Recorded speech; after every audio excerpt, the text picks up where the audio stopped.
Olá, gente!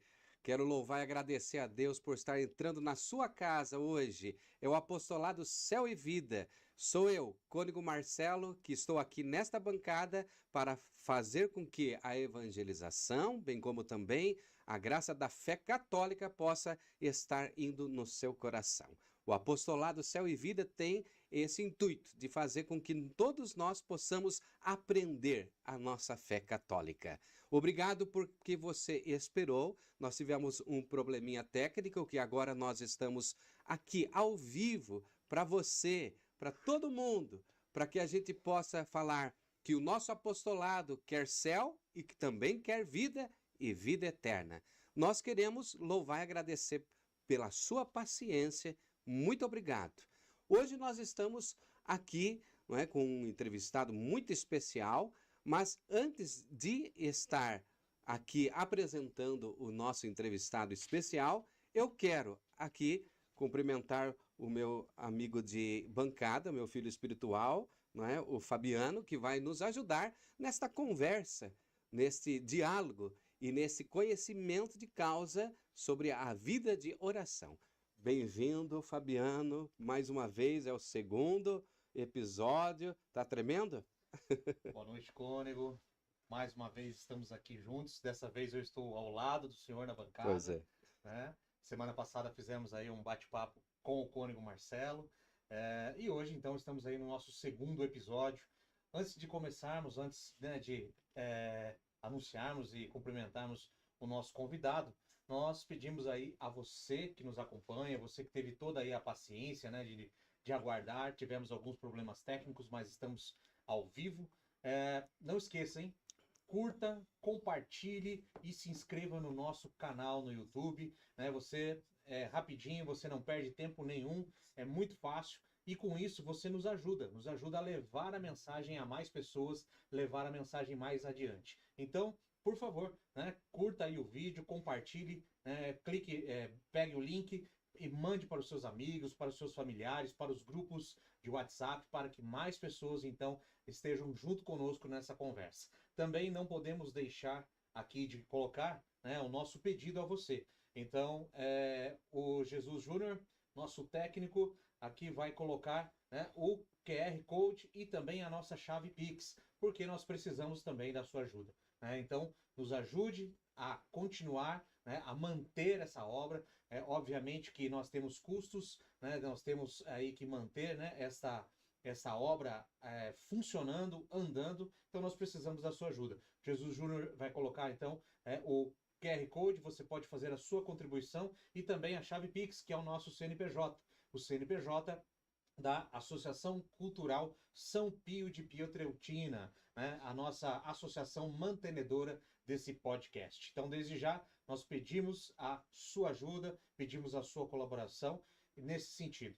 E também, né, não podemos deixar de falar, siga-nos nas redes sociais, compartilhe os nossos cortes, compartilhe os nossos conteúdos, porque assim você também estará ajudando a nossa evangelização. Desde já, o nosso muito obrigado, nosso agradecimento, a sua colaboração, a sua força, por você estar ao lado deste apostolado. Correto, Cônego? Sem dúvida. Olha, o Espírito Santo está em nós. E por isso que nós aqui estamos querendo transmitir a você e a todos que estão na sua casa, aqueles que logo mais vão ver, não é, esse segundo episódio, a graça de uma fé católica, não é, exuberante, cheia de vida. Muito obrigado pela sua presença. Agora, eu acho que é importante que a gente fala do nosso convidado especial, não é? O nosso entrevistado, o cônego Marcos Paulo, que está aqui conosco, que com muita alegria, não é, teve o seu sim, não é, quando eu o convidei. Então, cônego Marcos Paulo, seja bem-vindo.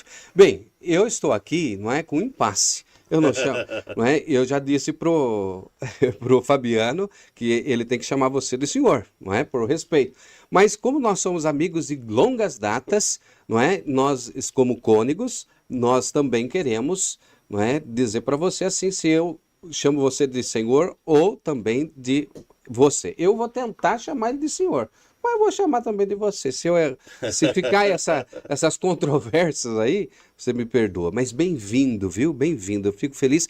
Então, dê, em primeira instância, não é, as suas primeiras palavras, para que depois a gente possa fazer aqui uma conversa bem especial. Querido Cônigo Marcelo, querido Fabiano, pessoal da técnica, você que está aí em casa, né? Uma alegria muito grande a gente estar nesse podcast que serve para nos levar para o céu. Tudo que serve para nos levar para o céu é maravilhoso, né?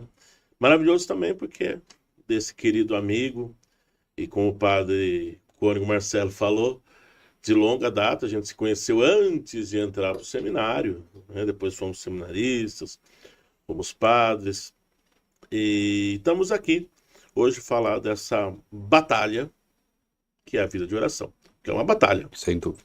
Não é?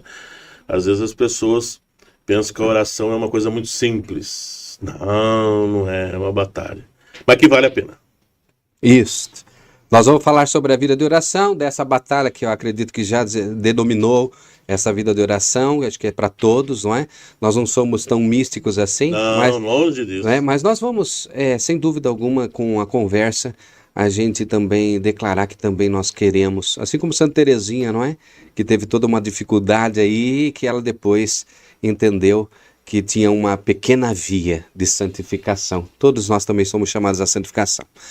Cônigo, antes da gente começar sobre o tema, eu queria que você falasse um pouquinho de você, de onde você veio, não é? Os seus pais, a sua vocação, mas também eu quero fazer, além desse histórico breve que você vai falar, esta denominação.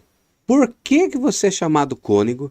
E por que, Fabiano? Porque eu também sou. Hoje nós estamos aqui, não é? Com dois cônigos, não é? E dois cônigos. Qual que é o coletivo de cônigo? Cabido. E ele vai falar. Não é cabide. Não é cabido, é cabido, né? Você pode falar um pouquinho aí da sua vida, da sua história, da sua vocação. Como surgiu? Eu não posso dizer, não é? Que eu não sei, porque eu acompanhei também, mas ele vai falar um pouquinho sobre isso. Semana que vem eu completo 50 anos de vida, né? Estou já entrando na segunda parte aí da vida, né? E nasci em Botucatu, como o Cônigo Marcelo também, nascido, criado lá na Serra de Botucatu, querida Botucatu. E desde criança eu já era envolvido assim, não envolvido tanto, mas ia à missa, minha mãe me levava, gostava de ver as procissões. Eu me lembro do falecido Monsenhor Yannis Cotia. Sim, Ficava lá depois, conheci ele também.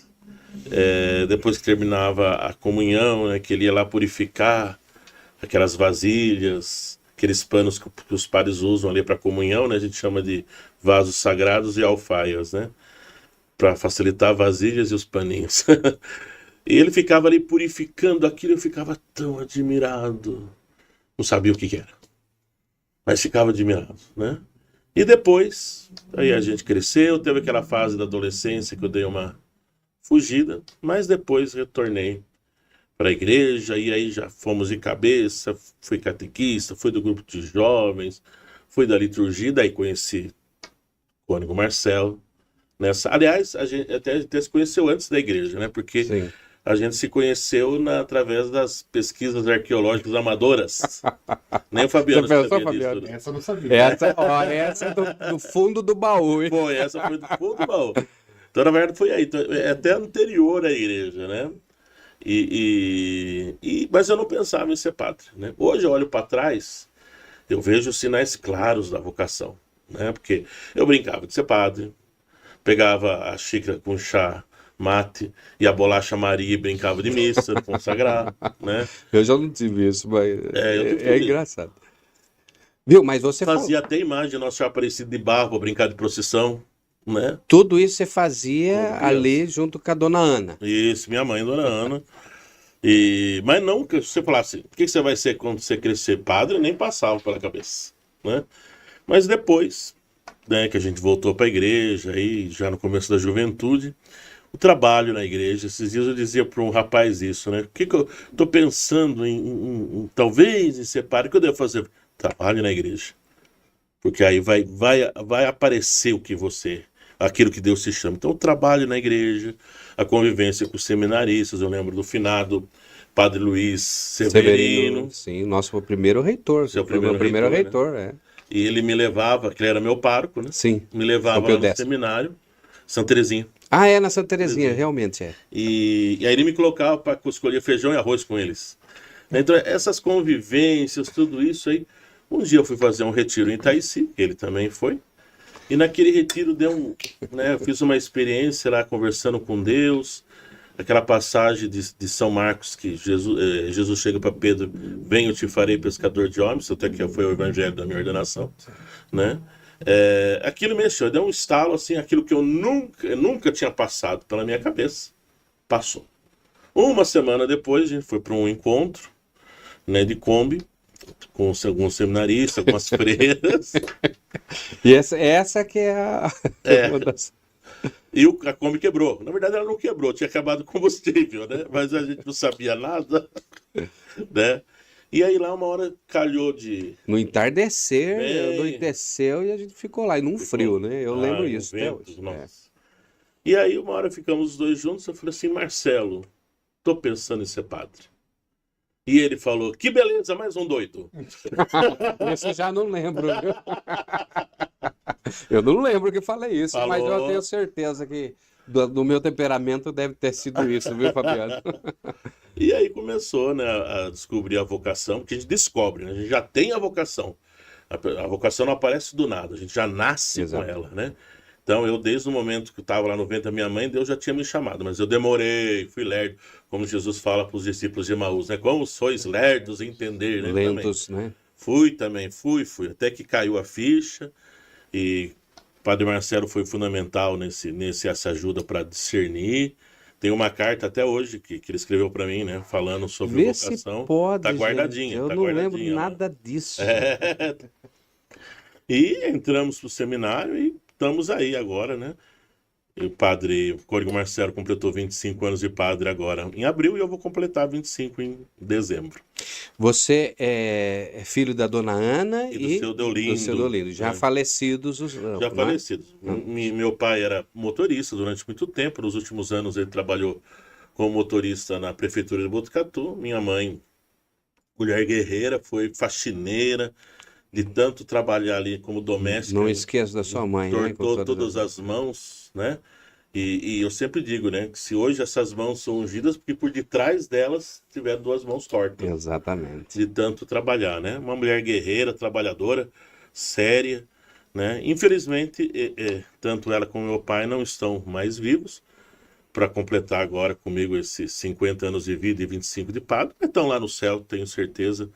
Até porque acompanhei os dois, dei os últimos sacramentos, né, a bênção apostólica, no leito de morte, né?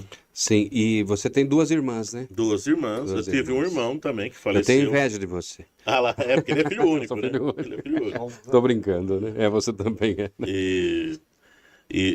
O meu irmão faleceu quando eu estava no vestibular da filosofia, né? Eu lembro disso. O reitor era Dom Maurício, foi ele que me deu a notícia, né? Dom Maurício, nem sei se Dom Maurício recorda, né? Acho que provavelmente disso, não. Né? Mas minhas duas irmãs vivas, né? A Olinda e a Ana Lúcia, né? E a Ana Lúcia tem também uma linda filha, que é minha sobrinha, que é a Ana Luísa. Que legal. Que estão assistindo aí. Elas, minhas primas, devem estar assistindo aí comendo pipoca. Que beleza. Um abraço para todos vocês, não é? Que estão vendo aquele que de fato é o orgulho da família, não é? Não é? O Padre Marcos Paulo, ou o Cônigo Marcos Paulo. E cônigo, você perguntou. Isso, e agora... o que é cônigo? Eu também tenho essa... as pessoas param e perguntam: por que o senhor é cônigo? O senhor não é padre? É mais que padre? Explica aí. Primeira coisa, o cônigo é padre, né? A gente não deixa de ser padre. Por isso, quando as pessoas falam: eu chamo o senhor de padre. Pode, eu sou padre, não tem nenhum problema, né? Então, o cônigo, ele não é um grau a mais no sacramento da ordem, né? Então, é padre igual a qualquer outro padre, né?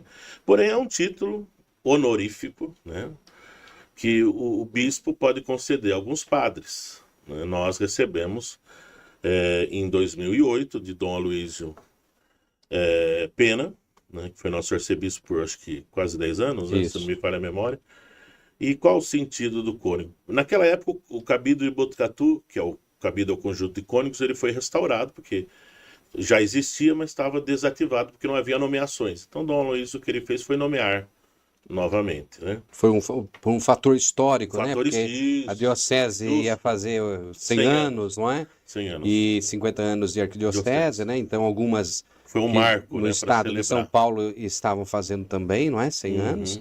Eu não me lembro quais são. Porque E os Botucatu foi uma das arcebispos. primeiras dioceses do estado de São Paulo. Isso, Pegou metade do estado de São Paulo, era a diocese de Botucatu, desde o Oceano Atlântico até o Rio Paraná. exato. E então era um marco histórico ali. Mas o que é ligado ao título de cônigo? Primeiro, o amor à liturgia, Exato. né? Então tem que ser um padre, não que os padres não amem a liturgia, mas um padre que se destaque nessa linha, que ame a liturgia, que se preocupe com isso e que tenha aquela visão de que a liturgia é santa e santificante, né? Isso é sempre importante, santa e santificante.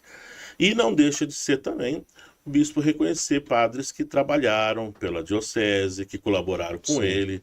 Naquela época nós tínhamos tantas funções na diocese, né?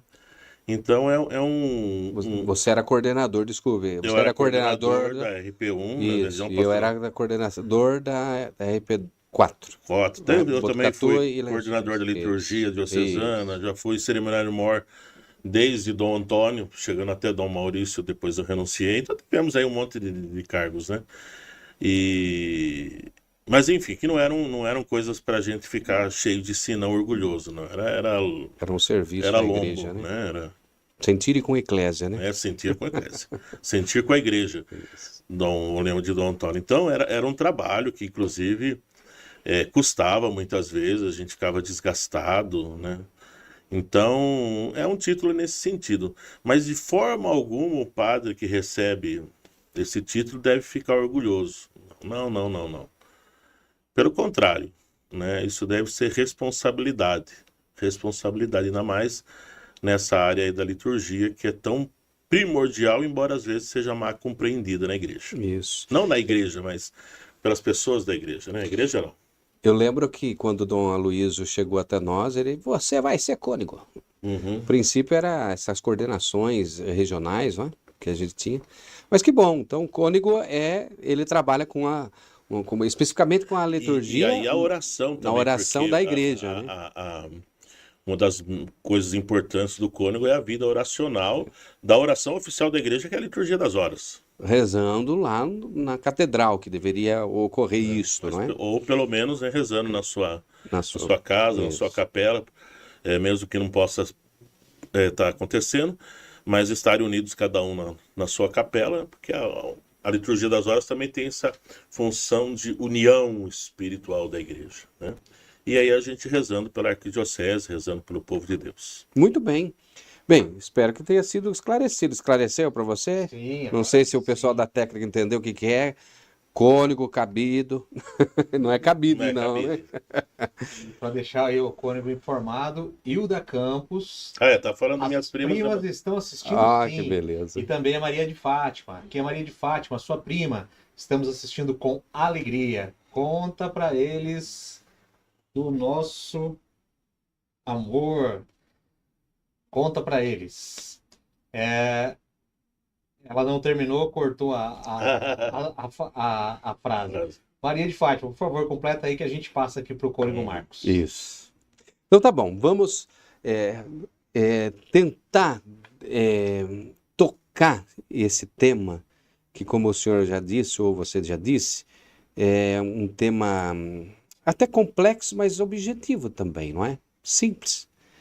Não é? Então, o que realmente é a oração? Eu sei que nós vamos aqui não devagar, mas nós vamos começar a falar de algumas nomenclaturas, não é? Que às vezes até pode passar por alguns santos, como por exemplo Santa Teresa d'Ávila, as vias, não é, da oração. Mas o que realmente é a oração? As pessoas falam assim, eu rezo. Né? Primeiro que a gente tem que fazer distinção de rezar e orar, acho que não tem, né? Não. Essa diferença, né? Eu sempre costumo dizer que rezar a gente reza no sítio, orar é na cidade.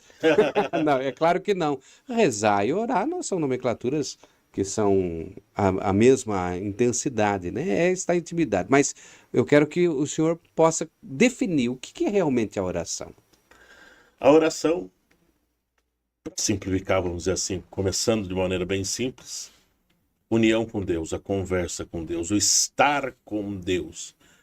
E esse estar com Deus que muitas vezes as pessoas podem não compreender, né? Às vezes as pessoas confundem oração com uma espécie de superstição, né? Eu faço tal coisa, Deus está lá, acolhe como se fosse uma troca. Não, não, não, não. A oração é uma vivência, a vivência minha com Deus. É a conversa minha com Deus. Daí a gente entra, Santa Teresinha que dizia, né? A oração é uma elevação do meu coração ou da minha alma até Deus. A gente pega um São Francisco de Sales, que eu gosto muito de São Francisco de Sales, quando ele diz, olha, a oração é um exercício de amizade. Olha que bonito. São Francisco de Sales dizendo, é um exercício de amizade. Uma amizade que, embora seja de uma parte miserável e de outra parte grandiosa demais, mas por misericórdia da parte grandiosa se encontra com a miséria. E ali eles podem trocar, não trocar no sentido que eu dizia anterior de fazer negócio, né? Mas de trocar a vida, de trocar o carinho, né? E São Francisco de Sales ainda continua.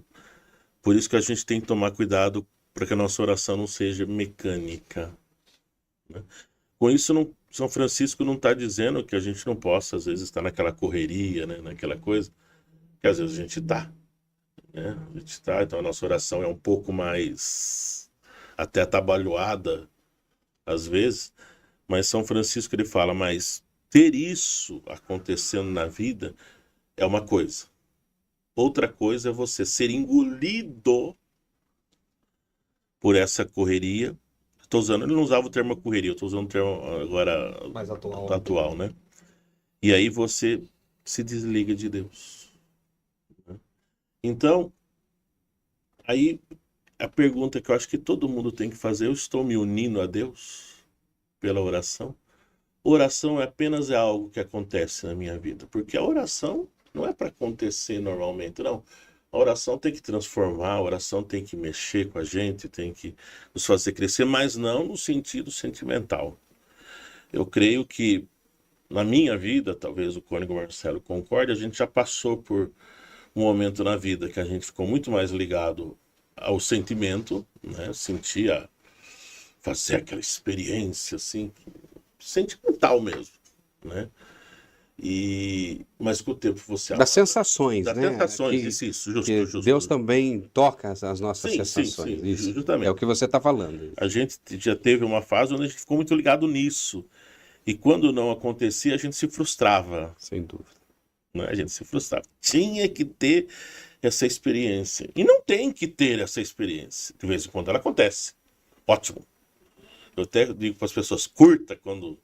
né? Mas não é isso, a oração não é isso. Então, na minha vida, eu creio que eu estou passando por uma fase onde eu realmente saí dessa situação para um amadurecimento, que não com isso eu estou dizendo que estou bom, estou muito longe disso, mas para esse amadurecimento de que eu amo a Deus, sei que Deus está comigo, Deus é uma pessoa, eu me relaciono com Ele, e nesse relacionamento com Ele, a gente convive.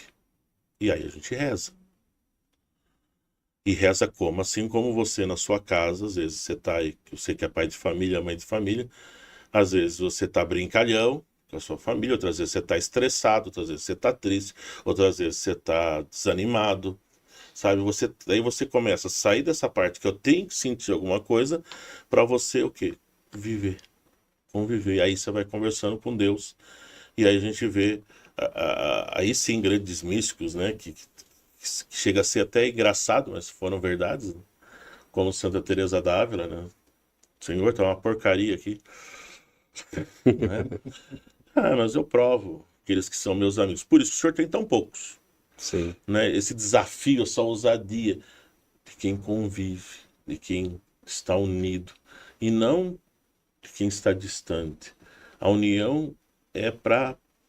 A oração é para unir, mas unir dessa maneira, né? E não meramente. E aí implica questão também de fidelidade. Eu sempre bato nessa tecla, né? Oração não é sentimento, é fidelidade.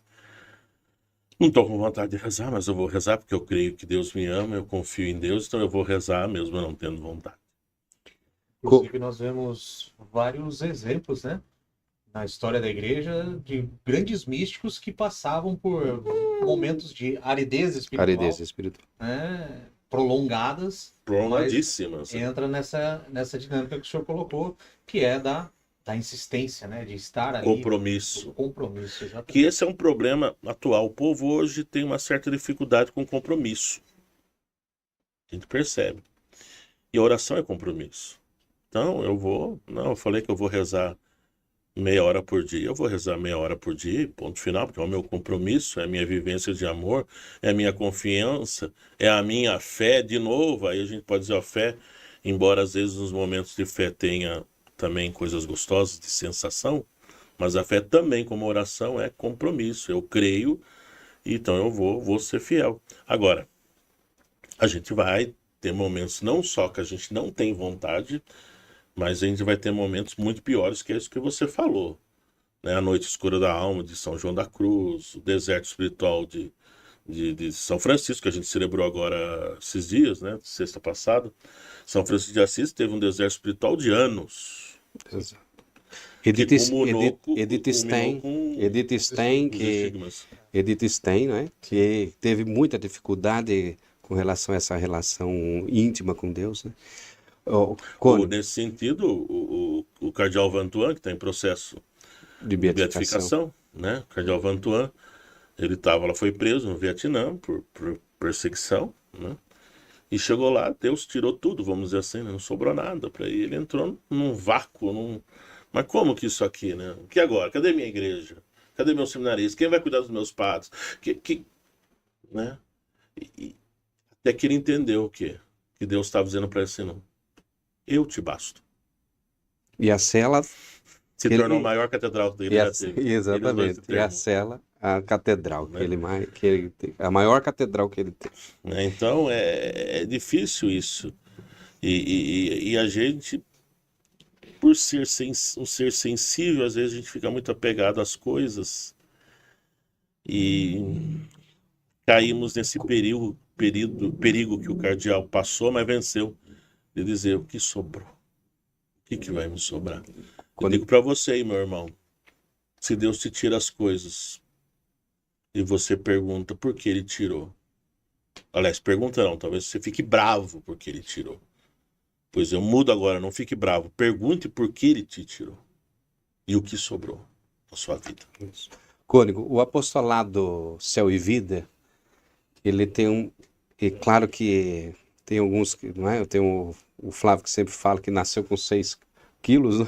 Eu gosto muito dessa expressão, mas o apostolado Céu e Vida, entendo que é um trabalho que nós começamos, e estamos no início, justamente para mostrar para as pessoas que nós não estamos num mundo favorável à vida de oração, à vida de conversão, etc.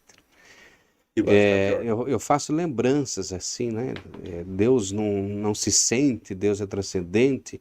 Tem aspectos aí, né, de São Tomás de Aquino que fala sobre essa realidade. Então, quando o senhor fala da amizade de Deus, é até bonito, né? É chocante, porque é isso que a gente quer, uma amizade profunda. Porém, é isso que eu gostaria que o senhor também desenvolvesse conosco aqui, não é? As pessoas, elas acham que simplesmente fazer rapidamente as coisas vão receber as coisas. É uma troca, às vezes até material. Nós estamos num mundo hedonista, materialista, consumista, modernista, idealista, imanentista. Tudo esses istas, nós vamos aí, coloca no Google lá e você vai ver o que é. Talvez não saia corretamente, não é? Tem muita gente aí boa para falar sobre isso. Mas a oração das pessoas chegam a Deus. Mas por que as pessoas estão tão dispersas? Já dei uma nota aqui que tem todos esses ismos. Por que as pessoas elas não estão coerentemente vivendo essa amizade com Deus? Quais são os aspectos? O que o senhor poderia dizer aí para o pessoal que está nos vendo? O que realmente está bloqueando as pessoas? Porque a oração muda. Eu não posso negar que a oração muda. Muda o comportamento, muda leva a gente num estado de vida, né, conforme Deus quer. Às vezes as pessoas querem rezar para receber. Não é? Será que está havendo algum trem na linha aí, um boi na linha aí que vai impedindo as pessoas de viver uma vida de oração? Porque não é só... A gente está vendo uma descrença, uma indiferença religiosa. Às vezes dentro da própria igreja, né? Bem, eu estou falando bastante aqui, não sou eu que sou o entrevistado, né? Alguém já até falou, fala pouco, né? Mas eu acredito que o senhor tenha entendido, o pessoal que está nos acompanhando, o que está bloqueando essa amizade com Deus. Eu acho que é bom, porque daí você apontando, não é, algumas coisas, ajuda as pessoas a falar, opa, isso daí realmente é... Eu tenho em mente algumas, mas eu gostaria que o senhor falasse aí. Primeiro, a ditadura do relativismo. Exato. Que Bento XVI anos trabalhava. Eu esperava que ele falasse mais para frente, mas já foi direto. A ditadura do relativismo é incrível, né? Onde você perde valores absolutos. Hoje nós estamos numa sociedade que não existem mais valores absolutos. Não que não existe, eu digo na mentalidade aí do povão, né? Tudo é relativo, tudo é bom. Verdades subjetivas, né? Cada um tem a sua. E até briga por causa da sua e se fecha na sua. Esse fechar-se na sua é o pior de tudo, né? E a igreja tem que justamente correr para trabalhar nesse sentido de dizer, não, existe sim verdades absolutas.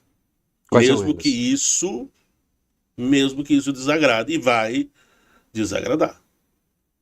A primeira, a onipotência de Deus. Deus é Senhor.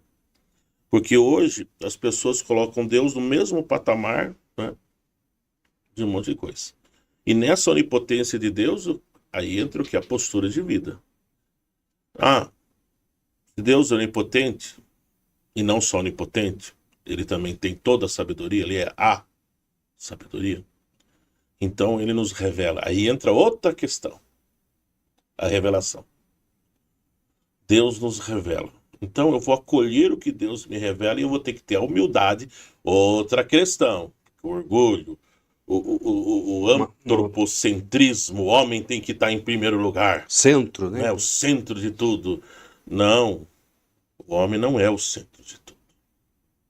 Eu estou abaixo de Deus. Talvez nem da oração, né?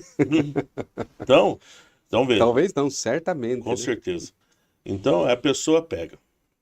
Não, o homem é o mais importante. Então, o que importa que Deus fale? O que Deus fala? Tudo também é relativo.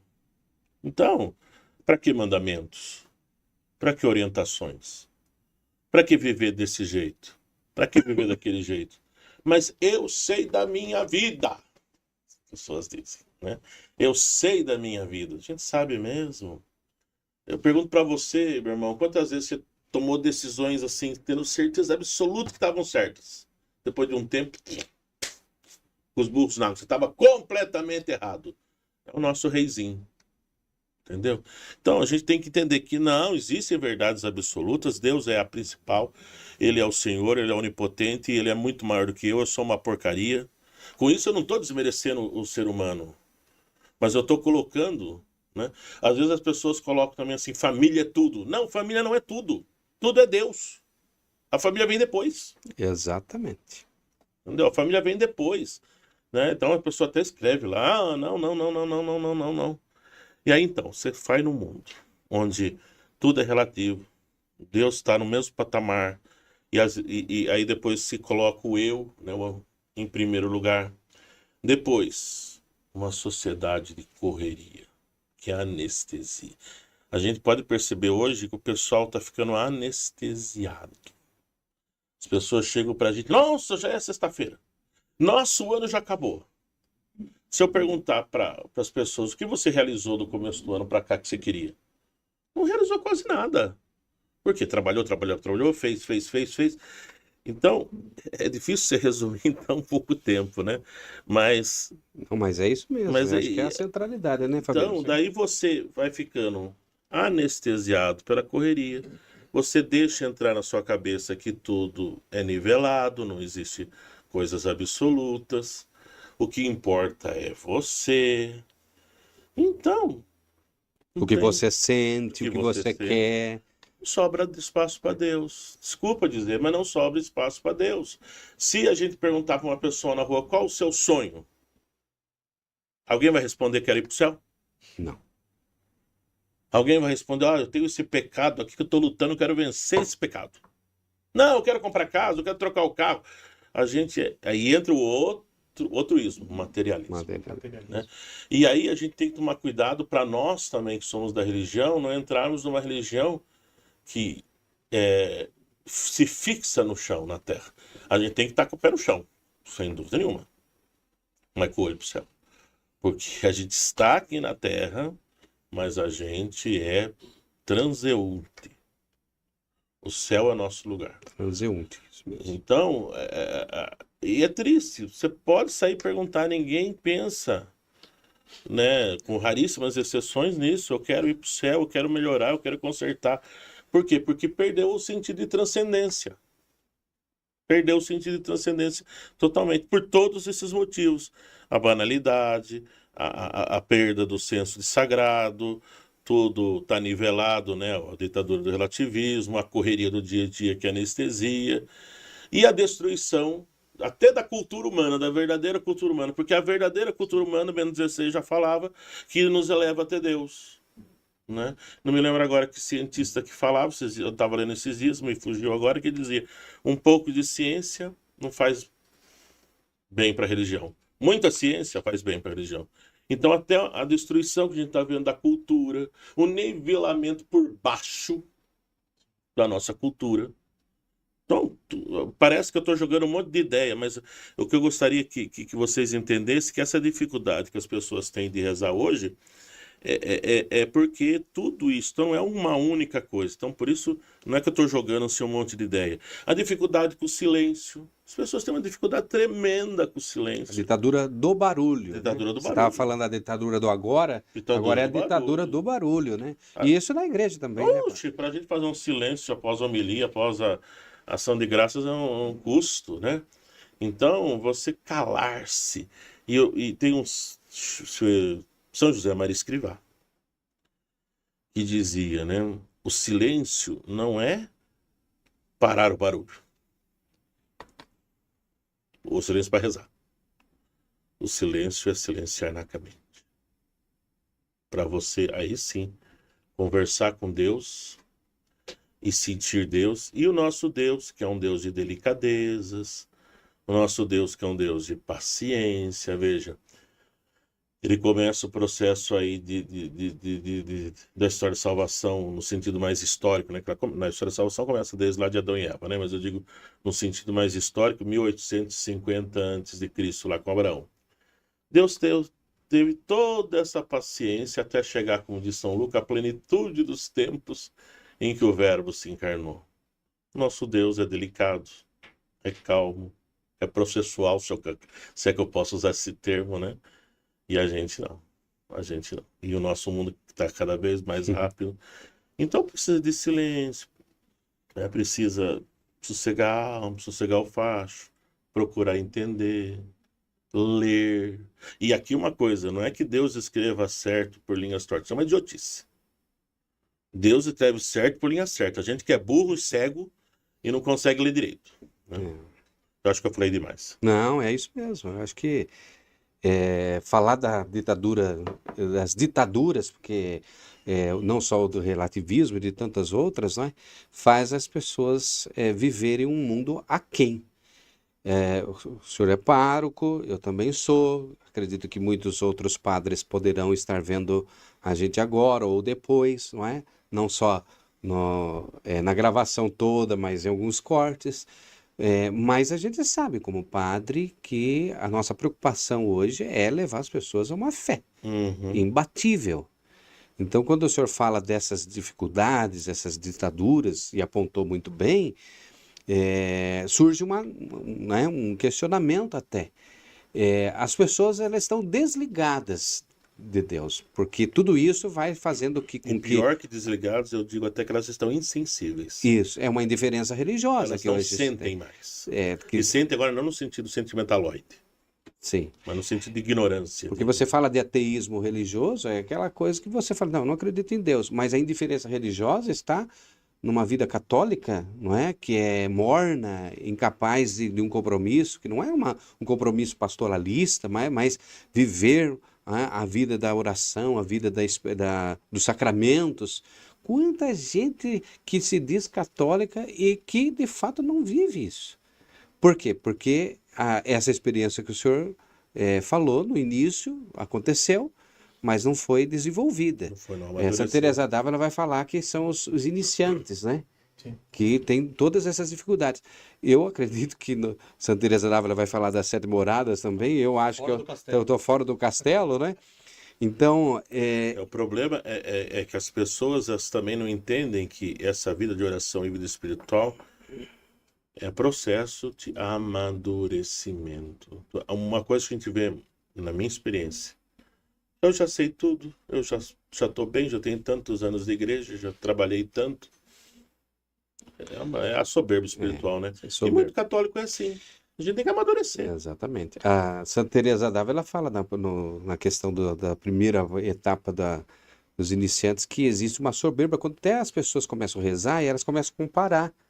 Nossa, eu estou rezando, o outro não, Sim. não é? Uhum. A maioria do evangelho, né? Né? Então, Olha como eu sou piedoso. exatamente.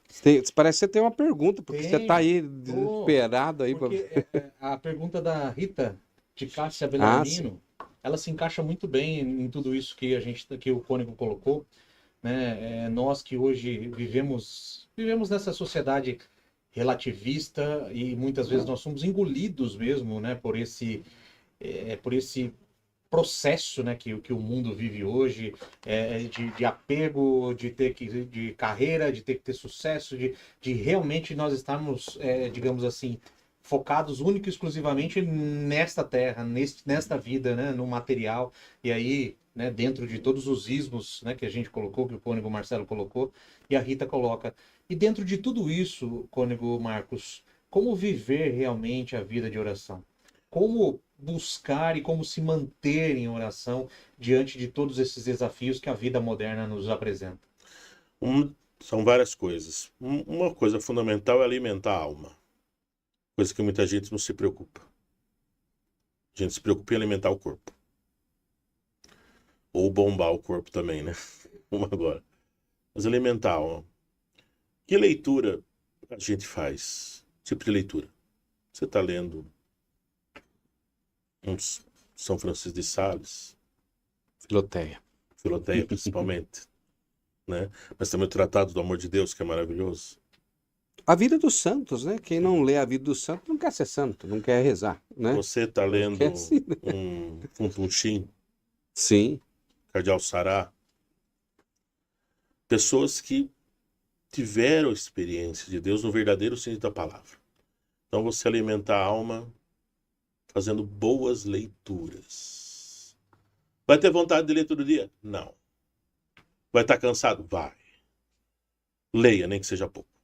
Mas também não leia assim, e daqui a pouco você esqueceu tudo que leu.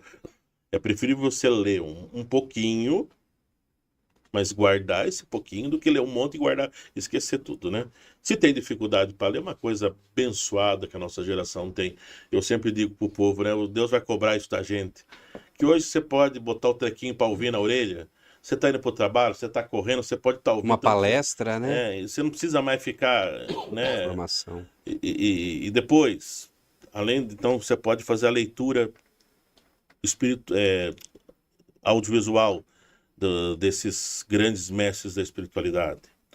Você pode ouvir pregações. Você está ouvindo pregações? Pregações boas. Pregações que levam a alma. Não. Né?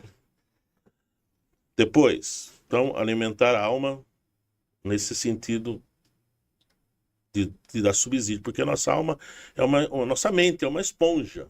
É nutrir, né? É. É uma nutrição, né? Ora, se a gente só escuta música que não presta, se a gente só vê programa que não presta na TV, só vê o que não presta no Facebook, depois, eu não consigo rezar, não vai conseguir mesmo, a cabeça está cheia de porcaria. Então, alimentar isso, né, com uma boa palestra, ouvir uma boa música, que não tem que necessariamente ser religiosa. Tem música muito boa, mas não essas músicas porcaria que estão por aí. Mas ouvir uma boa música. Esses dias eu estava andando de carro, parei o carro para admirar um pôr do sol. Até isso ajuda a gente, sabe? Porque você contempla, Santo Agostinho já falava, né? A Bíblia, a primeira Bíblia é a natureza, você contemplar, né? Depois, conversar com gente que tem espiritualidade. Exato. E quem você se cerca, né? Eu me lembro de Dom Vicente Zione. Sentava, eu ia 2, 3 vezes por semana lá, sentava, nem via a hora passar. E aquilo, sabe? Aquilo, né? Então, Falava de Deus, falava em falava Deus, de né? Deus, É. né? Falava de Deus e em Deus. Comunicava Deus pra gente. Né? Então, com quem que você anda? Com quem você conversa? Então, alimentar a alma desse jeito, por leituras, ou escutar, por boas pregações, boas conversas. Depois, esquematizar. Isso, é uma organização. Eu queria perguntar para o senhor. Tem que ter uma organização. Essa organização é um esquema, não é? Que às vezes até pode dar uma folha, é isso que o senhor quer falar. Isso, exatamente. O horário. Exatamente. Porque tem gente também, eu lembro, Ambiente, né? o ambiente, né? E Porque as pessoas têm que entender que a oração também tem muitas maneiras. Você pode rezar dentro do ônibus indo para o trabalho? Deve. Sim. Você deve rezar fazendo caminhada lá, de Cooper, sei lá, deve. Não é fazendo mantra, é fazendo jaculatória. Não, isso. Jaculatória, que é a diferença, né? Fala, Tem que invocando tomar os cuidado santos, com né? esses negócios das filosofias orientais aí É, misturar. Então você pode e deve. Você pode estar rezando quando está cuidando do jardim, quando está lavando a louça? Pode e deve. Porque muita gente reza assim, tá certo, não tá errado. Sim. Tá? Mas a gente precisa também ter um momento a gente senta e para. Como a samaritana no Poço de Jacó. De ontem. Né? Ontem foi a outra Maria. Isso. Mas veja, o próprio Jesus fazia isso. Né? Jesus, ele tinha aquele parava. O texto fala, né? Uhum. Ele fugia das pessoas para Sim. ficar quieto. Se retirar. Do outro lar do Mar da Galileia, né? Não, Chegava lá, tinha gente ainda. Coitado. Mas Então ele- você tem que definir. Você tem que definir. E aí, se definir o horário, tem duas coisas que você deve olhar. Primeiro, o seu biotipo. Isso muda de pessoa para pessoa. Se você é notívago, de manhã não vai ser o melhor horário para você rezar. Tá? Se você é matutino, já é o contrário. Às vezes a pessoa chega assim, a pessoa é matutina. Padre, eu vou rezar, eu durmo. Eu falei, claro, você está cansado, acorda mais cedo e reza. Entendeu? Então, veja o horário que você está mais esperto. Isso muda de pessoa a pessoa. E não é pecado, cada um é um. Sim. Entendeu? Então, veja, porque se você não é notívago, né? Se você não é noturno, e aí você está cansado do trabalho, você vai rezar 5 minutos no máximo e vai dormir mesmo. Entendeu? Não me vem aquela história lá que os anjos terminam de rezar o terço. Ah, não- Né? Entendeu? Não vem com essa. Né? Então, não, se você, à noite, se não dá, o que você vai fazer à noite? Senhor, hoje eu pequei por isso, peço perdão, agradeço por esse dia, me deu uma boa noite de sono e no fim da vida uma morte santa. E aí, a hora que você acordar de manhã, aí você faz uma oração mais longa. Né? Então, você primeiro, ponto isso. Qual que é o melhor horário para eu rezar? De manhã, no meio do dia, à tarde, no meio da tarde, no começo da noite, no fim da noite, de madrugada. Né? Agora teve a briga lá com o Frei Gilson, né? Se pode rezar de madrugada, Se você gosta de rezar de madrugada, reza de madrugada, não tem nenhum problema. Tem que rezar, isso que é a coisa. Depois, Claro, você vai ver aí o horário que você pode também, porque você tem trabalho, você tem as suas obrigações de família, então, mas você vai adequar os seus horários com o seu biotipo. E aí você vai esquematizar, vai ser tanto tempo, às 9 da manhã, 40 minutos. Vai ficar meia hora, às 3 horas da tarde. Você vai definir. E ali você vai para cá, aí entra a fidelidade. Marcou? Cumpre. Ah, estou sem vontade. Na maioria das vezes vai estar sem vontade. É o que eu queria. Eu estou tentando interromper ele sem Que falam pela sem boca. poder. Não, é porque também eu estou ouvindo e está mexendo aqui, não é? No coração, na alma, na mente, não é? Na razão, na fé principalmente. Mas a oração ela não tem esse aspecto de sacrifício, porque é o que eu estava colocando no início.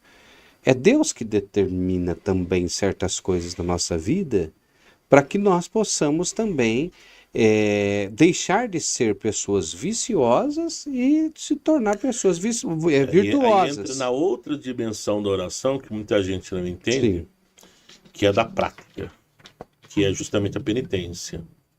Né? Que muita gente não entende mais a penitência como oração. E a penitência faz parte, ela caminha junto. Então, porque senão também a penitência é esforço e não oração, né? A pessoa que para de comer porque quer ficar magra, por estética, isso não tem nenhum benefício espiritual. Se eu faço jejum porque eu quero me santificar, aí faz. Porque nesse sentido, assim como o exercício físico ele fortalece o corpo, o exercício de penitência fortalece a alma. Eu digo para as pessoas assim, a pessoa, eu não consigo vencer esse pecado. Eu falei, você está fazendo jejum? Você está fazendo penitência? Porque aí você vai encontrar força para vencer esse pecado. E aí nessa dimensão, sim. Aí você vai escolher um horário que seja difícil, um momento que seja difícil. Parece que é contraditório, você tem que ter as duas coisas. É porque eu lembrei aqui, por isso que eu fiz essa pergunta. Você falou do Frei Gilson, o Frei Gilson falou assim, olha, eu coloquei esse terço às 4 horas da manhã, porque eu não conseguia levantar de manhã para rezar. Então, às vezes, a gente também dá uma justificativa, eu não quero rezar de manhã, mas depois atropela o dia inteiro, chega à noite e fala assim, não vou conseguir. Então, mas quando a gente está falando de uma ditadura do relativismo, não é? Isso atinge também a vida espiritual das pessoas, que as pessoas elas começam a determinar o que deve ser feito conforme aquilo que ela quer. Não. Então, eu acho que a oração ela tem essa vertente. Sem Deus sacrifício. quer. Então, nós precisamos fazer num sacrifício, não no sentido de... Você vai definir, por exemplo, o horário, você vai rezar naquele horário com vontade. E deve fazer. Ou sem vontade. Com dor de cabeça ou sem dor de cabeça. Com um dia muito corrido ou com um dia... Por quê? Senão vai cair nisso. Hoje... E o diabo bota essa mentira na cabeça, né? Você tá cansado, Deus é misericordioso. Você é mãe, tem 3, 4 filhos aí, isso já é uma oração, você dá banho nas crianças, tudo. Ele até elogia a Deus. Olha, Deus é misericordioso, é tão bom. Ele vai eu acho que você está dizendo aí a respeito de um negócio, fazer oração não é de fazer negócio com Deus, né? De querer receber as coisas, de entrar em contato com Ele para que Ele possa fazer a sua vontade. Aí entra no problema da superstição. Você está fazendo uma coisa muito supersticiosa, muito pagã, e que não é de Deus. Pelo contrário, fere a Deus. Não, eu tenho que fazer porque eu amo. Por que eu vou cumprir todo dia lá minha hora de oração? Porque eu amo a Deus. Você que é pai e mãe, ama seu filho e você se desgasta pelo seu filho. Por que você faz isso? Porque você ama o filho. Você não espera nada em troca do filho. Exatamente. Então, e essa dimensão entra na penitência também, né? No jejum. E só para amarrar o que a menina perguntou, outra coisa é você definir o estilo de espiritualidade que você tem, se é mais mariana, se é mais eucarística, né? Usar bons livros de oração, que durante um tempo na igreja parece que foi meio pecado. Os devocionários, né? Devocionários. Não. Foram retirados das mãos das pessoas, os devocionários, como, por exemplo, indo na igreja. Você, antes de chegar na missa, você está lá, você está rezando orações, às vezes até de São Tomás de Aquino, Maravilhoso. Santo Ambrósio, etc. Orações antes da missa. Ninguém faz. Mas eu fico de cara, né? Estou atendendo confissão, quando entre um e o outro, dou uma observar como está a fila, né? Mas daí você vê as pessoas tudo assim, né? Os jovens de braços assim, parece que estão Fora abraçando que a o maioria mundo, né? chega em cima da hora e sai correndo. Isso. Está na sala de casa assistindo TV. É. Claro que nós estamos tratando de uma ação dentro da igreja, mas eu acredito que orações formuladas também nos ajudam, não é? Então, você pode aproveitar esses outros momentos que você está andando, caminhando, para essas orações, vamos dizer assim, entre aspas, de bate-papo, né? Mas que não espontâneas, que não dispensa esses devocionários, que são de uma riqueza. Por que não dispensa? Olha, porque lá vai pedir um monte de coisa que a gente sem o devocionário não ia pedir. Ainda mais na nossa cultura hoje, que está ficando tão pobre, né? Nosso vocabulário está ficando tão pobre. Então, né, eu insisto com o devocionário, às vezes a pessoa fala, mas não entendo tal palavra. Vai no dicionário, né, vai lá no Google. Você vai ver, além de te ajudar a rezar melhor, vai melhorar o seu português. Né? Quanto a isso, tem uma passagem que acontece comigo hoje. Eu adotei também o devocionário e lá tem a oração da noite. E a oração da noite, ela entra nessa dinâmica, que é primeiro você fazer um exame de consciência do dia, né? Coisa que nós somos a maioria não faz dificilmente mais. levados a fazer isso. Nós não fazemos isso, né? E pedir uma boa morte. Uhum. E aí, né, imagina toda essa dinâmica hedonista que nós vivemos hoje. Pedir né? uma boa morte é Pedir uma boa assustador. morte é loucura. Tá doido? Não, mas o cristão, ele tem que temer a morte? Claro que não. Né? E muito pelo contrário, ele tem que se preparar, né? Estar apto, né? Estar preparado para o momento. Então, isso é uma dinâmica que mostra muito bem essa questão. Porque também, como o próprio Jesus falou, né, nós não sabemos o que pedir. Né? A palavra fala isso, nós não sabemos o que pedir. E aí, um bom devocionário vai nos orientar nesse caminho. Justamente quando a gente também tem dificuldades para rezar, que a gente não vai conseguir, se a gente ficar ali, vai patinar. O Mente devocionário cansada, por exemplo, né? vai ajudar a gente a não patinar. Por exemplo, é muito importante a gente, diante do Santíssimo Sacramento, ficar um tempo em silêncio. Fundamental. Mas ficar muito tempo ninguém aguenta. Então, usar o devocionário. Mas sem dispensar, passar um bom tempo calado lá, né, diante dele. Isso vai ajudar muito. Vai ajudar muito. Então, as pessoas precisam, justamente por causa de tudo isso aí, mente cansada, correria, esse é o nosso mundo que está perdendo tantos valores, cultura mesmo. Não, pega um bom devocionário. Agora, tem um devocionário que é uma porcaria, é verdade. Mas tem muita coisa boa ultimamente. Né? E voltando só na questão da adoração, eu queria insistir também nisso, que as pessoas vão até a igreja adorar Jesus na Eucaristia. É tão triste quando Jesus fala para Santa Margarida Maria Alacoque: eu vivo esquecido nos sacrários das igrejas. Então, vai lá. E aí, de novo, entra o compromisso. Qual que é aquele santo que fala a respeito do sacrário ausente? Como que é? O Dom Manuel, Dom Manuel, isso. Dos sacrários abandonados. Eu fiquei né? encantado por esse homem. Diga um pouquinho dele, porque eu acho que a oração, ela leva à santificação, ela leva a gente a ser santo. É essa a meta da oração. Ninguém vai rezar simplesmente para receber coisas aqui. Às vezes até pode fazer pedidos. Quantas graças, mas né? Isso faz parte, não é nem de longe. Eu estava vendo lá no Anima Podcast, né? Do Bertoso e esqueci o nome dela lá. Eles estão fazendo orações e as pessoas estão recebendo graças até materiais. É emprego de alguém que conseguiu, é uma doença que amenizou, etc. Mas essa santificação, pedir a santificação. De um filho espiritual que ele ia pregar no outro dia, que estava desesperado. Né? Falei, não, vai lá, diante do Santíssimo, fica o tempo que precisar. E ele ficou quase a madrugada inteira. No outro dia fez uma pregação belíssima, ficou todo mundo... E ele mesmo ficou boquiaberto. Ele veio e falou assim, eu era padre, nem cônego ainda. Nossa, padre, o que... Não entendo. Eu falei, eu entendo, você ficou diante dele. Durante quantas horas? 3 horas e meia, você me falou?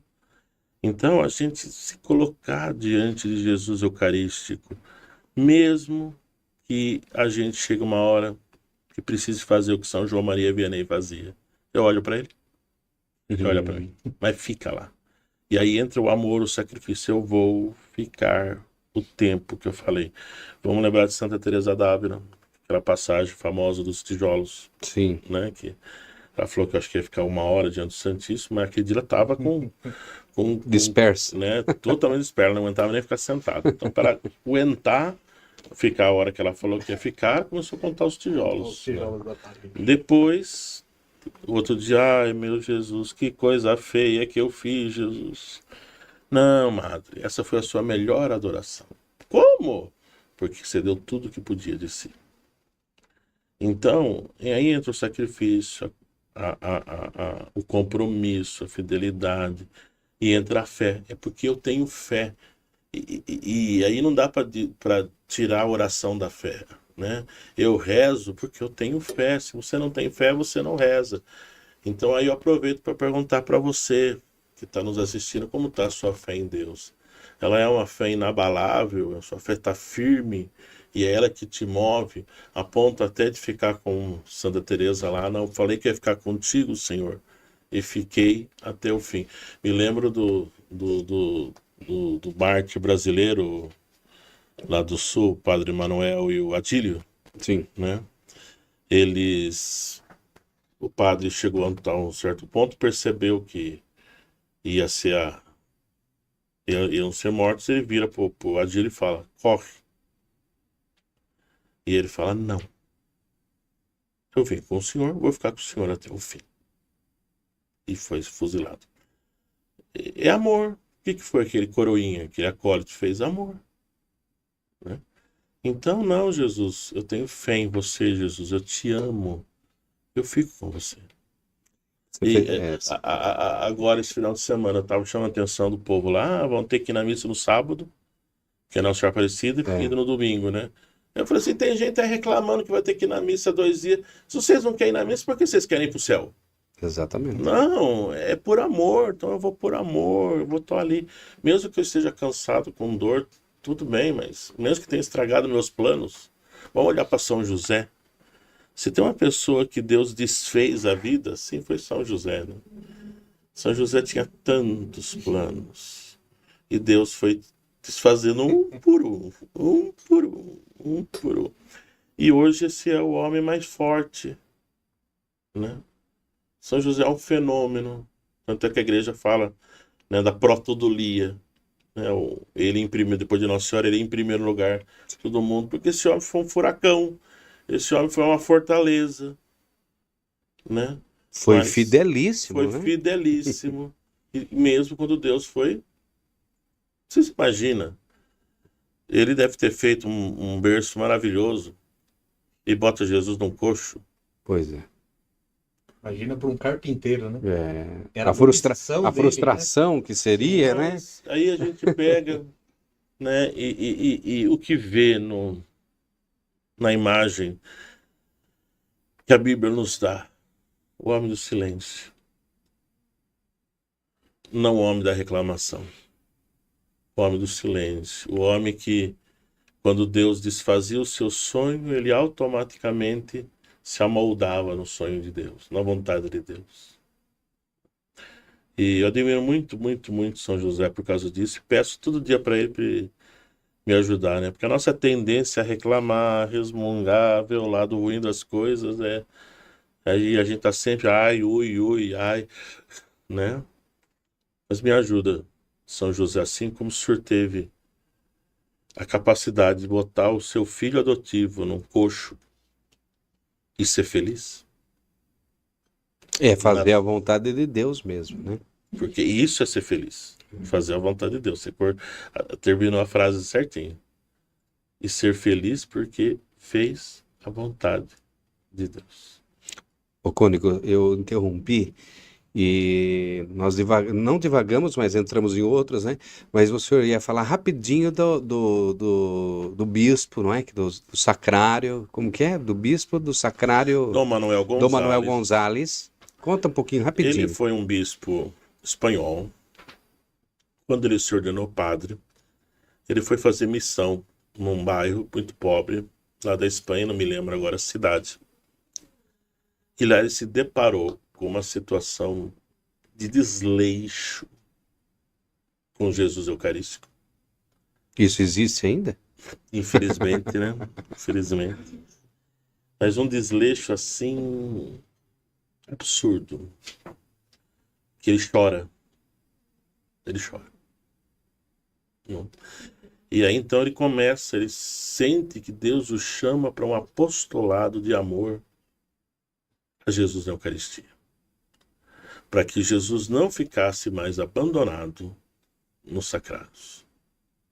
E ele começou a falar tanto disso que ele ganhou o apelido do Padre dos Sacrários Abandonados. Depois ele se ordenou bispo e aí ficou bispo dos Sacrários Abandonados. E uma vez até perguntaram para ele, mas você não acha ruim de ser conhecido assim? Ele falou, não me importa, eu não quero ser o bispo das riquezas, eu não quero ser o bispo das coisas bonitas desse mundo, eu não quero ser o bispo das grandes pregações, mas eu quero ser o bispo sirineu. Que bonito, né? Daí perguntaram para ele assim, como Dom Manuel? Ora, Jesus continua carregando a cruz no sofrimento dos outros e no sofrimento dele próprio quando é abandonado pela nossa ingratidão. Que lindo, né? E aí ele fala, então eu serei bispo dos sacrários abandonados. Não quero mais nada para mim. Olha aí, gente, que bonito, né? A gente vê a vida dos santos e então a gente vai ficando entusiasmado em querer ter essa intimidade com Eu Deus, acho não é? incrível estudar a vida dos santos e ver, primeiro, que eles foram pessoas de carne e osso, né? Tiveram defeitos também, tiveram desafios, tiveram que se corrigir, tiveram que se santificar, se converter e ver que eles conseguiram, Exato. né? E nós podemos conseguir também, né? Nós vamos conseguir, por graça E de quando a Deus. gente vê essas coisas de amor, de ternura, como de São Manuel Gonzalez, como de Santa Teresinha, ainda na linha da Eucaristia, São Julião Aimardi, Sim. né? São João Aimardi, eu fico impressionado, porque a mãe dele ensinou ele a importância dos pais educar os filhos, né? Que Jesus estava no sacrário. Um dia, com 6 anos, esse menino some. E aí procura pra lá, procura pra cá e nada. A tia resolveu entrar na igreja, não pra procurá-lo, pra rezar. Para rezar, para achá-lo. E aí acharam ele lá. Ela achou ele lá, né, no sacrário. Então ele ficava umas horas, ele esticava o pé a mão alcançar na porta do sacrário, aí cansava, ele soltava e voltava, né? E aí a tia perguntou, o que você tá fazendo, Pedrinho? Ué? Aquela simplicidade de criança. Ué? Vocês não me ensinaram que Jesus tá ali? É tão bom ficar com Jesus. É um menino. Ou um São Francisco Marto, né, que um dos videntes de fato, Sim. que quando o anjo apareceu para eles em 1918, o anjo também falou que Jesus sofria, que Jesus, né, chorava pelo abandono. Aquilo tocou tanto no coração dele, que ele passou para viver para consolar o coração de Deus. Isso me chama muita atenção, porque a gente quer ser consolado. Daí pega o menino e fala, não, eu não quero ser consolado, eu quero consolar Deus. A gente quer ser consolado, né? E aí, sabendo que Jesus estava na Eucaristia, ele ia todos os dias na igreja. Às vezes a igreja estava fechada. Ele ajoelhava na porta do lado de fora e ficava lá. Alguém passava, a igreja está fechada, menino. Mas Jesus continuou lá dentro. E ele fazia isso no inverno ou em dias de chuva. Que coisa pro sacrifício. Gente, olha, está sendo muito bom. Nós temos ainda alguns minutos para estar junto com a gente. Lembrando, não é, que você pode se inscrever, pode compartilhar. Nós estamos no Apostolado Céu e Vida.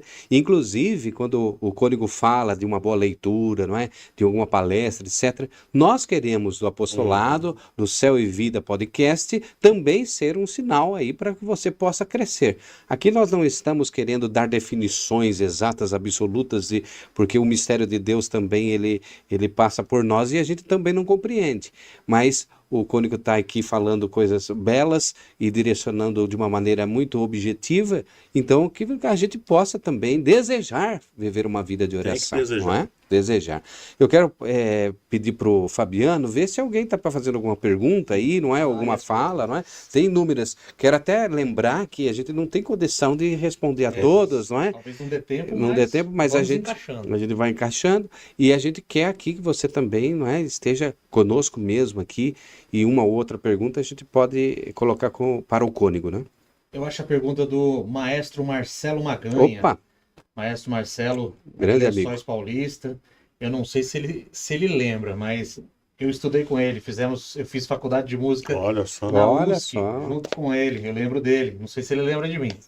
Maestro Marcelo Maganha, Cônego, Sim. pergunta sobre a música na igreja. Eu acho muito pertinente porque, né, a oração por excelência é a própria liturgia, né? E o maestro ele coloca: qual é o repertório a ser executado durante as missas e outras cerimônias, né? Existe uma diferenciação? Isso, como que pode ser trabalhada essa questão da música na liturgia e também a música cristã fora da liturgia?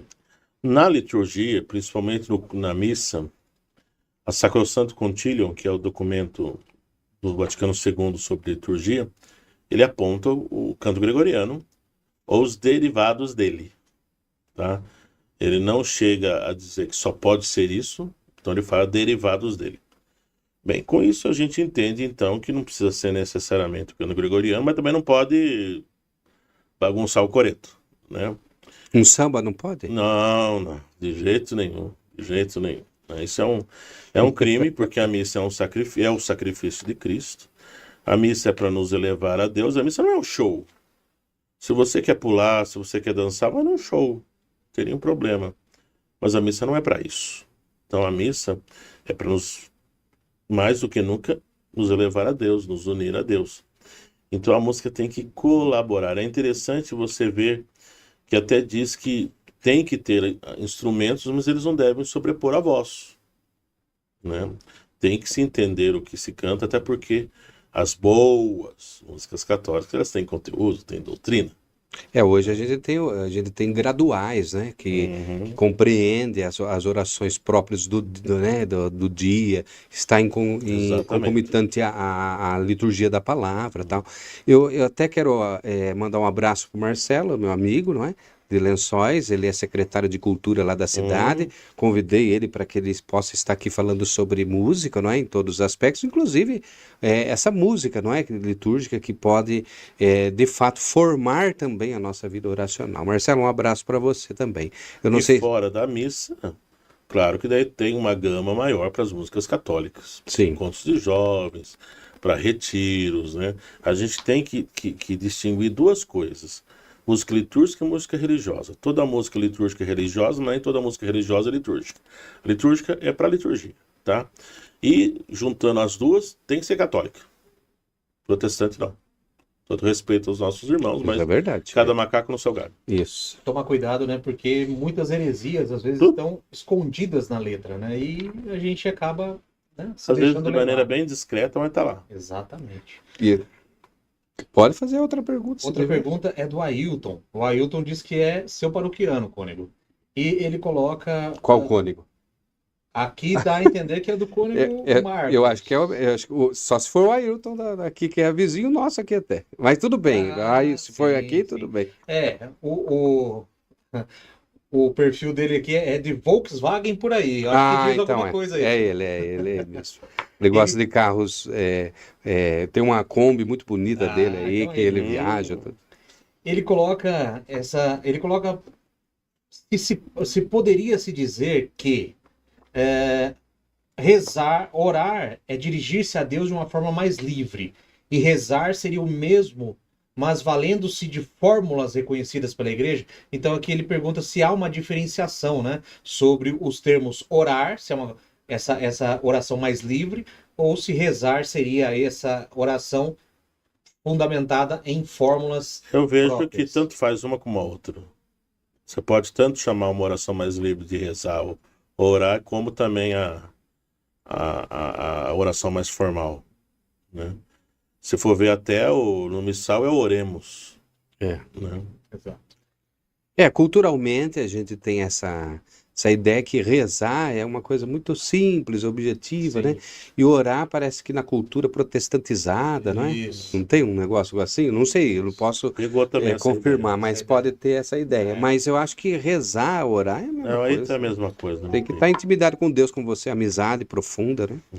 A pergunta da Paloma, acredito que o Cônigo já respondeu, né? Ela colocou o seguinte, né? Que gostaria de saber como manter a constância na vida de oração. Isso o Cônigo já colocou aqui, né? É o compromisso. Sem compromisso. Você Isso, falar, ser diário. teimoso consigo mesmo. Eu vou fazer e ponto final. E, claro, pedir para Deus, Senhor, o Senhor sabe que eu sou fraco, que eu te largo fácil, então me ajuda a ser firme.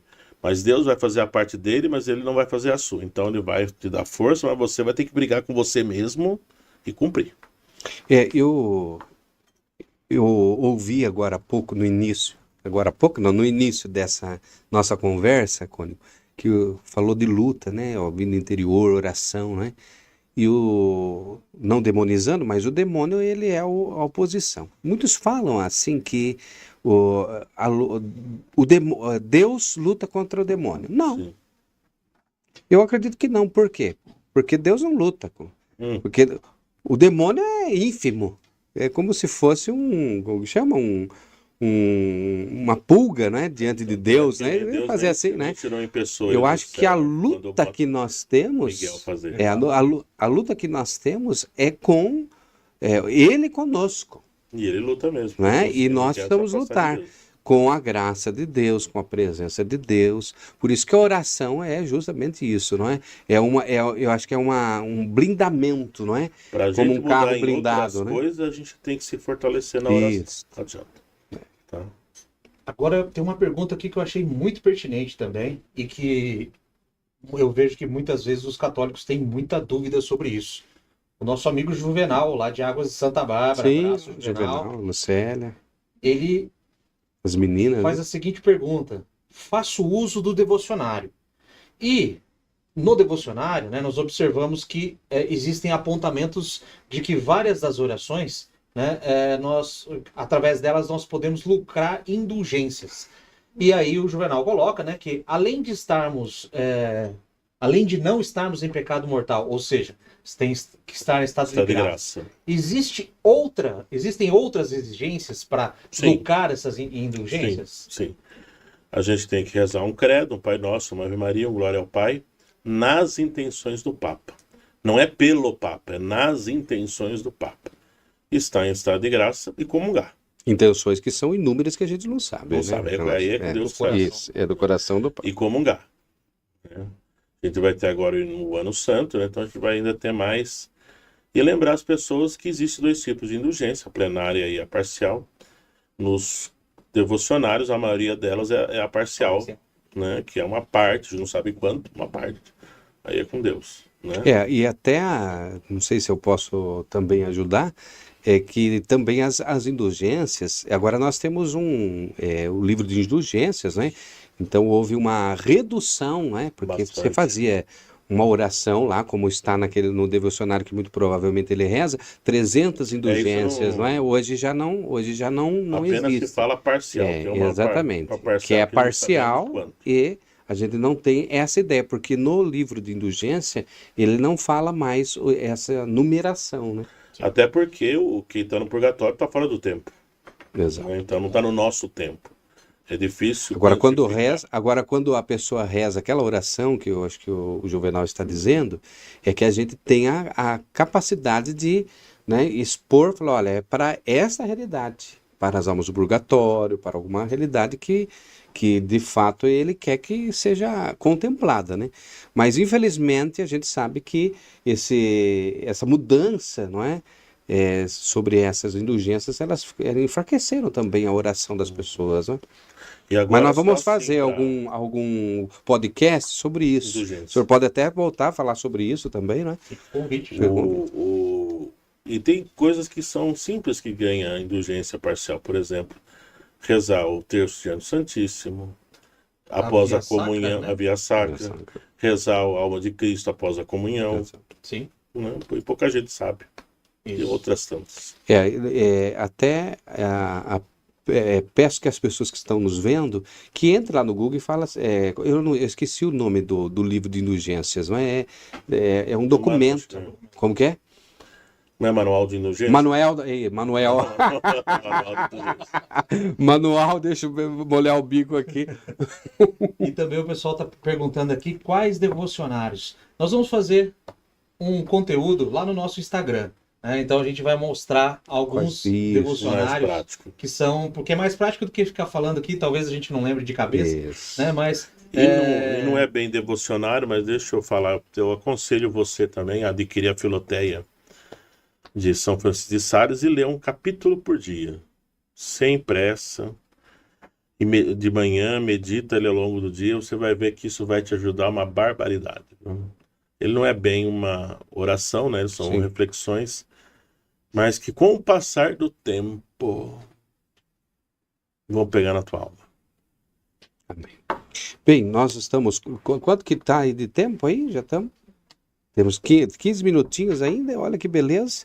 Quer falar um pouquinho a respeito dos nossos irmãos que possam nos ajudar aí? É bom, né? Sim, pessoal, vocês estão vendo aí, né? Então, na nossa tela, o nosso QR Code, a nossa chave Pix. Mais uma vez aí nós pedimos que cada um, você que nos acompanha, você que está junto conosco, né? Saiba que o nosso podcast hoje, ele está aqui no ar para você. Por quê? Porque realmente nós tivemos, né, pessoas que se engajaram junto conosco, pessoas que realmente fizeram a sua parte, que doaram, né? E então, hoje, o Céu e Vida Podcast está no ar por isso. E nós fazemos esse chamado para você. Você também pode nos ajudar. Então, você está vendo aí na sua tela o QR Code, que você pode abrir, né, o aplicativo do seu banco e fazer aí a sua doação pelo QR Code. Ou, se você preferir, também, se for mais fácil, né, a nossa chave Pix, que é o CNPJ da nossa Associação Cultural São Pio de Pietreutina. Está aí o nosso CNPJ, é a chave pela qual você pode nos ajudar. Fazendo a sua doação, né, o Céu e Vida Podcast com certeza vai continuar, né, fazendo aí, cumprindo a sua missão. Semanalmente estaremos juntos. E, obviamente, né, você vai perceber que não serão apenas os nossos podcasts. Né? Nós temos muitos projetos ainda por vir e você é convidado, então, a estar ao nosso lado nessa caminhada, nesse apostolado Céu e Vida. Exato. Então, se inscreva, compartilhe, que isso é importante para nós. Mas também, já que nós estamos falando de redes sociais, o cônego Marcos Paulo também está entrando nas redes sociais, né? Começando bem comecinho. Não, mas é assim, nós também estamos começando, nós estamos no mesmo patamar ali. Então, olha, eu vou passar para vocês, eu não sei se o Jesus pode colocar aí, não é? Ou já está aí. O canal, ele tem um canal, eu vou olhar para lá, né? Ele tem um canal que é interessante, ele faz uma meditação da palavra de Deus, que se chama Corações ao Alto. Quer falar um pouquinho sobre isso? Por que essa motivação veio ao senhor? Eu sei que também eu, como você, o senhor também, a gente tem essa dificuldade com as redes sociais, mas agora eu estou querendo quebrar todo esse medo. Não é? Por que está havendo isto no coração? Não é? Primeiramente, foi mais um grupo de fiéis, né, que ficaram ali falando na minha orelha: o senhor tem que fazer, o senhor tem que fazer. Porque o senhor tem conteúdo, porque o senhor tem uma vida de oração, porque o senhor faz bem à igreja. E eu estou aí sendo conduzido por eles, né, porque realmente para mim isso não conheço nada, absolutamente nada, né? Então estamos aí. O nome Corações ao Alto porque é isso, né? A gente está com os pés no chão, mas a gente tem que ir para o céu. Eu acho que é a mesma linha, né, do podcast de vocês, né, Céu e Vida. A gente tem que levar as pessoas para o céu. Essa que é a nossa missão aqui na Terra. Tudo é passageiro aqui, né? A gente tem que, sim, ter causas, lutas aqui na Terra, mas o mais importante é o céu. Eu acho que foi Futum Shin que falou: mais desesperador da nossa geração, da nossa sociedade, é que ela se comporta como quem não quer ir para o céu. Isso marcou muito a minha mente. Eu acho que a gente tem que trabalhar para o povo entender que tem que querer ir para o céu, sim. Amém. Então, olha, eu quero colocar aqui para vocês, já está aí, acho que é @com.marcospauloca. Todo mundo perguntando, CA o quê? Corações ao Ao alto, alto. não é? Então você entra lá, parece-me que como o início de tudo Tá bem comecinho. acaba não observando lá, você colocando o endereço, como que ô, Fabiano? Se você abrir a aba de busca do... Aí, nosso amigo Jesus já resolveu aí. Já está. Ele colocou o link do canal do YouTube. Então, Obrigado, aí, pronto. Aí. Marcos. Que- Então você clica no link, você Isso. vai acessar diretamente o canal e já vai lá inscrever-se, né? Ativa o sininho, ao lado do inscrever-se você vê um sininho, clica, vai abrir uma abinha e você coloca lá todas as notificações. Por quê? Porque todo vídeo que o Cônego Marcos Paulo postar, você vai receber a notificação e vai ficar sabendo, não vai perder absolutamente nenhum conteúdo. E o mesmo você pode fazer com o nosso Com canal certeza. aqui também, né? Se inscreva, ative o sininho que você não perde nada. Isso. Bem, eu acho que nós já estamos quase no final, não é, dessa apresentação, desse segundo episódio, não é, do nosso apostolado Céu e Vida, não é? E nós precisamos, não é, dizer assim que Deus está fazendo maravilhas na nossa vida. Eu antes de terminar e o padre também fazer as suas considerações, o cônego fazer as suas considerações finais, eu quero agradecer a equipe, né, que está aqui sempre conosco. Nós estamos aí já há alguns meses, né, trabalhando para que isso ocorra.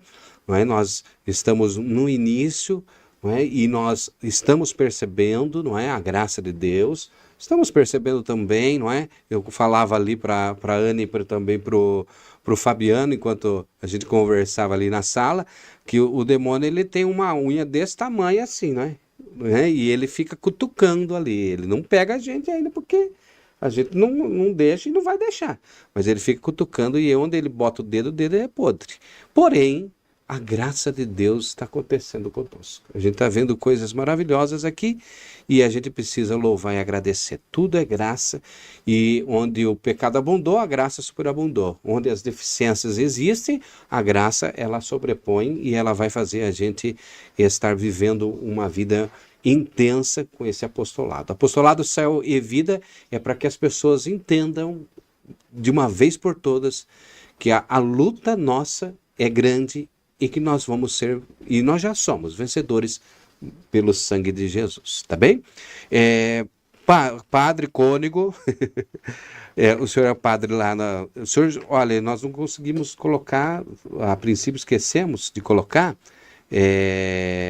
uma coisa importante. Bem, ele foi padre na paróquia São Pio X em Botucatu, Nossa Senhora Aparecida em Botucatu e agora São João Batista de Itatinga. E em dezembro, no dia 10 de dezembro, ele vai completar 25 anos de sacerdócio. Eu já completei, nós somos contemporâneos, moramos juntos. Então eu quero aqui agradecer imensamente a sua presença, agradecer ao seu sacerdócio. Nós vamos estar lá, né, celebrando juntos. E quero aqui pedir que volte, né? Que volte com outro tema. Você está aqui, não, já está convidado mesmo, tá bem? E que a gente possa estar juntos. Eu sinto saudade sempre, nós estamos aqui quase perto, mas a gente não se vê, mas a gente se fala e venha sempre, não é? Você é muito especial para mim. Ele não falou, mas eu sou padrinho de ordenação dele, Sim. não é? Então, eu fico muito lisonjeado pela sua presença e quero pedir que o senhor reze por esse apostolado. É uma ousadia, tu sabes bem, não é? Porque sabe também dos meus medos e também das minhas reservas, mas aqui estou justamente para que a gente possa fazer que as pessoas experimentem o céu aqui agora e que vão para o céu, não é? Para a vida eterna. Então faça as suas considerações, se quiser olhar ali para a câmera, isso vai ficar muito marcado para nós. Eu agradeço de coração esse convite carinhoso do Cônego Marcelo, que é uma pessoa também que eu amo muito, quero muito bem, foi muito importante na minha vida. E fiquei muito honrado, né, de ser o primeiro entrevistado. Então, talvez a gente hoje tenha ficado assim meio travado, né? Mas quem sabe a gente vai pegando o jeito. Agradecer a equipe, quer dizer, o Fabiano, Agradecer a você que está aí com paciência nos ouvindo, a você que ainda vai estar nos ouvindo aí depois. Eu quero dizer para você o seguinte: eu vou rezar por vocês, e como diria Dom Vicente, se tiver uma Ave Maria sobrando aí, reze também por nós. E eu quero dizer para você, vale a pena ser de Deus, vale a pena lutar pela santidade, vale a pena buscar o céu. Então, sim, pé nessa terra, mas é lá em cima que a gente deve ir. Lá é a nossa pátria. E eu disse no começo que a vida de oração é uma luta, porque a gente vai estar lutando contra a correria do mundo, vai estar lutando contra as misérias do mundo, vai estar lutando contra as nossas misérias, contra Satanás, que não quer que a gente reze. Tudo isso vai estar tentando evitar, fazer com que a gente pare de rezar, não reze. Então lute. Leão XIII dizia: o bom católico é o que luta. Vamos lutar e rezar, rezar, rezar. E encerro com a frase de Nossa Senhora, quando ela apareceu lá para a irmã Elizabeth Trindade: reza, confia e espera. E que São Tarcísio te abençoe. Amém. Porque eu sei que você tem devoção. Meu padrinho. Quer fazer as últimas considerações? Primeiro, quero agradecer o Fabiano que está com a gente aqui na bancada. Muito obrigado. Quarta-feira que vem nós estaremos juntos, não é? Eu acho que antes de você falar, eu acho que a gente tem que rezar essa Ave Maria que ele pediu. Vamos rezar juntos. Ave Maria, cheia de graça, o Senhor é convosco. Bendita sois vós entre as mulheres, e bendito é o fruto do vosso ventre, Jesus. Santa Maria, Mãe de Deus, rogai por nós, pecadores, agora e na hora de nossa morte. Amém. Para encerrar, né, nós agradecemos imensamente todo mundo que participou, que esteve conosco. Agradecemos aí as pessoas que participaram. Pedimos perdão, né, por aquelas perguntas que nós não conseguimos colocar aqui, porque realmente foram várias, e aí, conforme a conversa foi se desenrolando, né, nós fomos se encaixando, mas, enfim, nós agradecemos aí imensamente a participação de cada um de vocês, e não se esqueça, você também pode fazer parte do Céu e Vida Podcast, você pode fazer a sua contribuição, nosso link, nosso QR Code está aí, a nossa chave Pix, que é o CNPJ da nossa Associação Cultural São Pio de Pietreutina, nos ajude que nós possamos, então, continuar a nossa missão. E para encerrar, acredito que não pode ser diferente, vamos pedir a bênção dos nossos cônegos, né? Porque hoje nós temos a graça e a bênção de ter 2 cônegos presentes aqui conosco. Então, padre, faça um favor pro cônego, né? Em nome do Pai, do Filho e do Espírito Santo. Amém. O Senhor esteja convosco. Ele está no meio de nós. Bom Deus, de amor, de poder, de ternura, derrame agora a sua graça sobre cada pessoa que está unida a nós, em primeiro lugar pelo Espírito Santo e depois por esses meios de comunicação, para que essas pessoas sejam fortificadas na vossa graça. Em nome do Pai, do Filho e do Espírito Santo. Amém. Ave Maria Puríssima, Ave José Ave. Castíssimo. Ó, eu quero quebrar aqui rapidinho. Mãe, eu sei que a senhora está assistindo. Um beijo no coração. Gente, quarta-feira que vem nós estamos de volta aí às 19h30, viu? Tenham paciência conosco que logo a gente vai se acertando. Espero que a gente não atrase como atrasou com problemas técnicos. Graças a Deus o Espírito Santo vai nos iluminar. Um abraço, fique com Deus.